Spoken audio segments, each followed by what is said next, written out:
So guys, so ito na yun guys, yung binilad natin na ni-slice na gawin natin banana cake. So binilad lang konti hanggat nagpainit tayo ng mantika. Ngayon guys, init na yung mantika. Tara na, pinatuin na natin. So ito na guys, yung niinit natin mantika guys. So subukan natin, kailangan na init na siya. Ayun oh, yung ganyan init na yan. So prituhin na natin guys. So unti-unti lang dahil na maliit lang yung ano.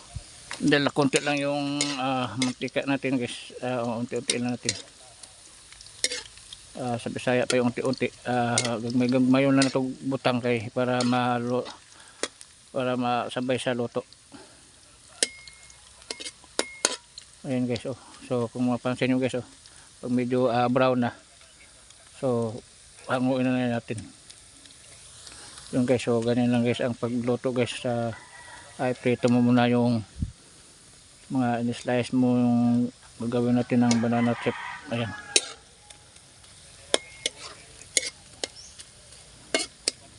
So maya guys, pag brown yan, so makita mo naman guys yung pag brown na niya. So pagkatapos guys, maya saka natin lagyan ng asukal. So bago ang lahat guys, so huwag nyo kalimutan mag-like sa mga video ko, at saka kung pwede guys, pakishare na lang para mapanood din sa mga friends nyo sa Facebook. At pakipalo lang din guys sa Facebook page ko. Maraming salamat sa lahat ng nanood sa Facebook ko at sa TikTok, at lalo na sa YouTube channel, Rocky Daoba Vlog. So salamat sa inyong taga-subaybay. So kilala ko kayo kung sinong nagla-like at saka nag-comment. So dyan guys, dumami minsan yung sagaran yung mga ano nyo, yung mga followers nyo at saka yung tiga pa subaybay sa mga video. Diri lang ta guys nagluto sa guwa kay aso kayo, kahoy ang gamit. So sa Tagalog, dito tayo nagluto sa labas din na sa loob kasi masyadong mausok. Kahoy kasi guys ang ginamit ko. Ayan, medyo brown na niya. So unti-unti lang guys na nilagay natin dahil na konti lang siya mantika. Mas maganda talaga ito guys pag maraming mantika, yung nakalitaw siya sa init. So dahil sa sobrang mahal kasi guys mantika, so ito lang na nabili. At saka ito lang yung ano doon natira. So maya guys, pagkaluto ito guys, paghango, so panoorin nyo guys kung paano din maglatik ng banana chip. So yun guys, medyo matigas na oh. So kailangan mapansin nyo yan guys, ganyan nyo oh. Tunog na yung tigas oh. Saka nyo hanguin. So ipa-brown na natin konti. May hanguin na natin. Yan oh, tigas na yan oh. So, kailangan dapat siya tutuloy yung apoy. Dapat to sa ano yung tutuloy yung apoy niya. Para dito yung pagtigas yan oh. Kung mapansin nyo guys oh. Tigas na yan. So may hanguin na natin. Ayun guys, kaya pinapa-brown ko guys kasi depende kasi guys sa slice. Medyo pag makapal-kapal kasi konti. Ayun guys, tumutunog oh. Yan, tigas na oh. Gabing tigas na guys. Sinasadya ko ito pagka-brown kasi medyo makapal-kapal yung slice natin. Ayun oh. Yan tumutunog na, gabing ano to guys. Yan brown na brown. Ganyan ka-brown okay na yung guys oh. Gabing init. Initas adlaw. Grabe ang init ng araw guys. Dito kasi ako sa labas. Ayan guys. Ayan, lutong na. So lutuin natin lahat bago para makipakita ko sa inyo yung paglatik. So guys, sana guys, huwag niyo kalimutan mag-like sa mga video ko, at saka kung pwede guys, i-share nyo guys para mapanood din sa mga friends nyo sa Facebook para mayroon din silang natutunan kahit paano. Ito guys, pwede itong pang negosyo. Balot mo sa plastic.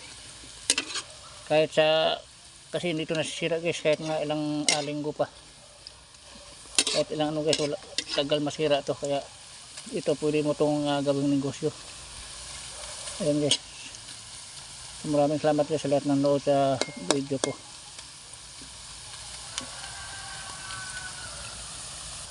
Grabe init so maya guys, makita nyo ha, tingnan nyo maya guys ang paglatik sa asukal.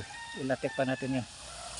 So ang gawin nyo lang guys, pag kunti lang yung mantika nyo, tapos ganyan karami yung saging, So ganyan yun, huwag nyo lang masyadong halo-haloan nyo lang ganyan guys, para ano talaga siya, konti lang yung mantika, pag konti lang mantika para mapantay sa lahat, kasi sa init lang siya tumitigas guys, sa init, sa sobrang init ng mantika. Kahit ganyan yan, lagi mo lang ganyanin, tigas na yan siya. Init. So ito na guys, luto na guys yung pangalawa natin guys, salang yun marinig guys, talagang tunog na tunog yung tigas na niya. So ito na yun guys, ang gawin natin latik guys, isang basong tubig guys, at ito ganito ka baso, so depende sa lutuin yung banana chip. Ito guys, ganito kadami guys tubig, nilagyan ko siya ng 4 kutsara na asukal. So ito guys, ilagay na natin guys, ang gawin natin guys, palapot-laputin na natin na konti hanggat matunaw yung asukal niya. So yan yung guys ang paggawa guys ng latik guys sa banana chip. So tubig lang, tsaka tunawin natin asukal. So yan guys, wag nyo lang tigilan ang paghalo-halo guys, malata nyo yan guys pag medyo malapot na. So pag alanganin man kayo guys, so pwede dagdagan niya asukal, pero yung tama lang asukal para lang ma-mix yung yung pinipreto natin banana chip. So hindi ko kasi niubos yung guys pag preto, kasi medyo marami. So ito ganito kadami guys yung haluan natin ito. Yun guys, ano-anohin lang natin yung tubig kasi medyo na parami-rami konti. Yun guys, tunaw na yung asukal na nyo, medyo na konti. So ilagay na natin ito yung ito ganyan lang guys, haluin mo lang ganyan guys, haluin lang ganyan. Huwag nyo lang anuhan pabian, kahit may matira-tira pa yan dyan, walang problema yan, kahit may sabaw-sabaw pa sa matira. Importante na nahalo siya sa tamis yung piniprito natin na banana chip.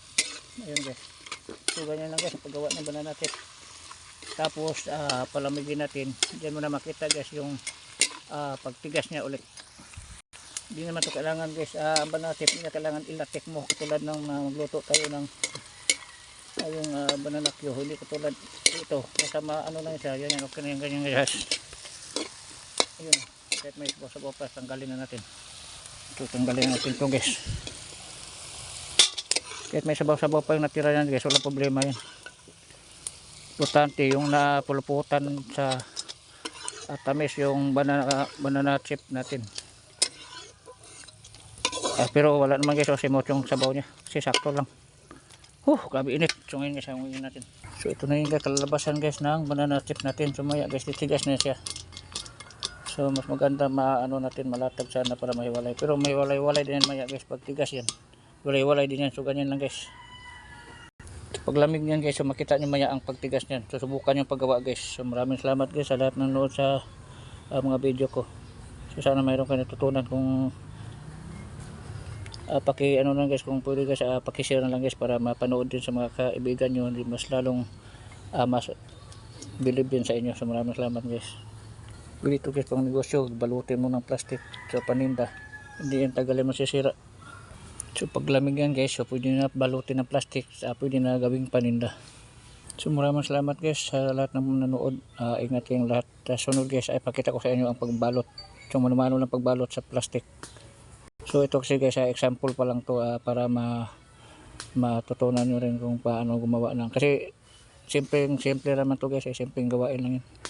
So alam ko na pag matutunan nyo to, siyempre pwede kayong magluto ng ganyan. Naman, mantika lang, asukal yung gastos mo dyan.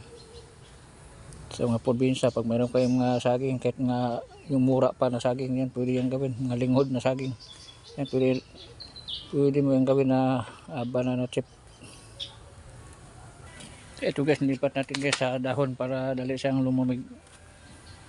Ayun. So medyo di pa guys masyadong tuyong-tuyo. Sa sunod video guys, tingnan nyo guys, magagawin naman ako guys ibang luto guys, hindi ganito. Ito pa rin lutuin natin, pero tingnan nyo lang guys sa sunod na video.